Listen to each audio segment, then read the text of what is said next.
This is 5 on your side at 4. Focused on you. And we begin at 4 with breaking news coming in out of North St. Louis County. Take a look at your screen now. We're on the scene of a crash that shut down westbound I-70. This is near Bermuda Drive. Missouri Highway Patrol telling us there were reports of a shooting in that area. They're now looking for a car that the suspect is in. Traffic is being detoured at Hanley Road right now. As you can see, a very active scene on the highway. There are investigators working to figure out exactly what occurred here. You see a truck in the median. Police now looking for a suspect car of a shooter.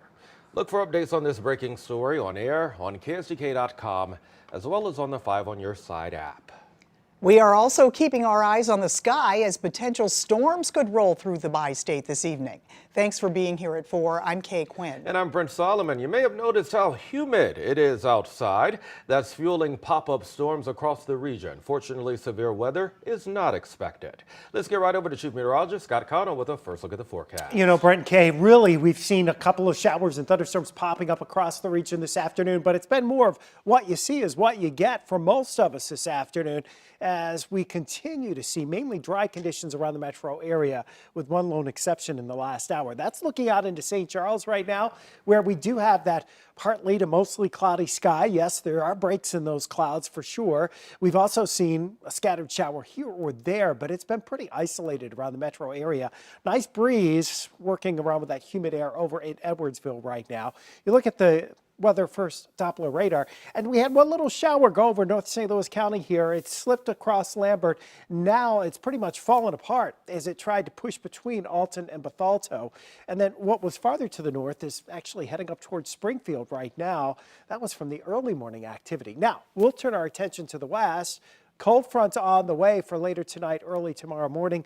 Along that front and ahead of it, maybe some scattered showers and thunderstorms. Looks like our best opportunity would be right around daybreak tomorrow morning and through perhaps the morning rush hour, if we can get any of those showers and thunderstorms to stay with that front as it comes through. I'll tell you what the front delivers for the end of the week, Brent, in a few minutes. All right, Scott, we'll see you then. By the way, stay on top of the forecast anytime. Text the word weather to 314-425-5355. We'll send you a link. Tonight, the St. Louis chapter of the NAACP is reporting a rash of nooses found in the workplace. The chapter president told us today it's caused intimidation and discrimination in both St. Louis City and County. 5 on Your Side's Justina Coronel attended their news conference this morning. She's live in the newsroom with the allegations. Justina? Well, Brent and Kay, in his 14 years as chapter president, Adolphus Pruitt said he's never seen this many cases. He claims there's been an incident involving a noose every month so far this year. Before that, he only recalls 1 or 2 cases ever happening. Pruitt shows 4 examples today of 4 scenarios that he says happened in the workplace this year. And in each case, someone had displayed or drew a noose. Pruitt called out 4 different companies and organizations in St. Louis City and County, including the Missouri Central Bus Company and the St. Louis City Refuse Department.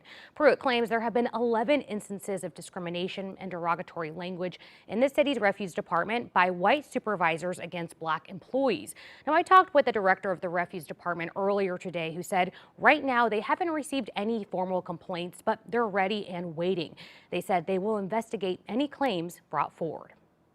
And if there are any bad apples, we are looking to find them, and we will do the investigation, and if discipline is needed, it will be done. We have to get the message across that this sort of activity is just not going to be tolerated.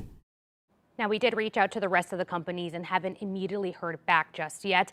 Pruitt said that they will launch a social media and billboard campaign next month to raise awareness about these issues. Very disturbing allegations, Justina, thanks. Just into the newsroom now. The Missouri Supreme Court has granted immunity to 4 state highway supervisors who were sued after a MoDOT worker and her unborn child died back in 2021.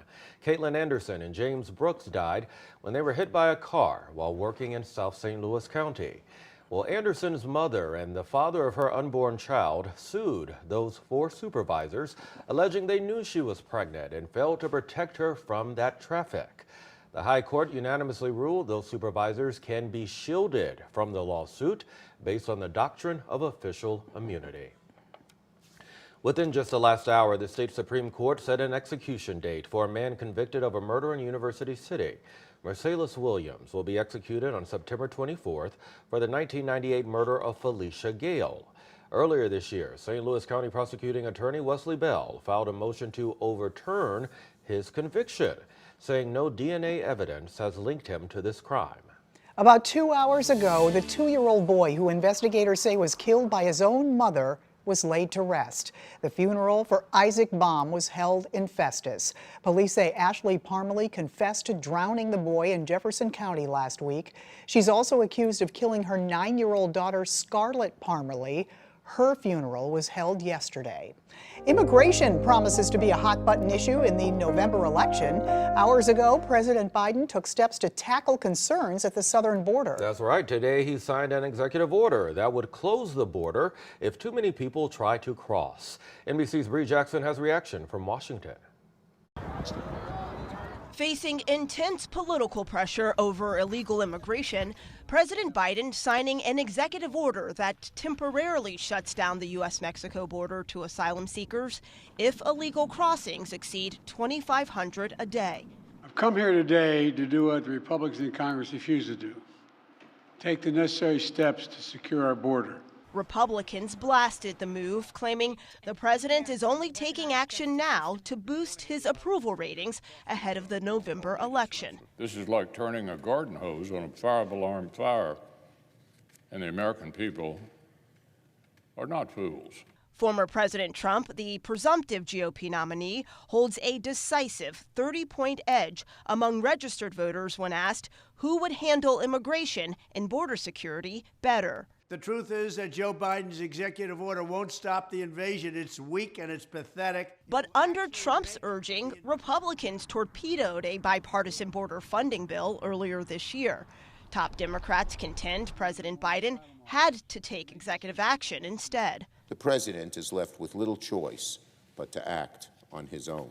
Right now, the average number of encounters is near 4,000 a day, suggesting this shutdown could go into effect immediately.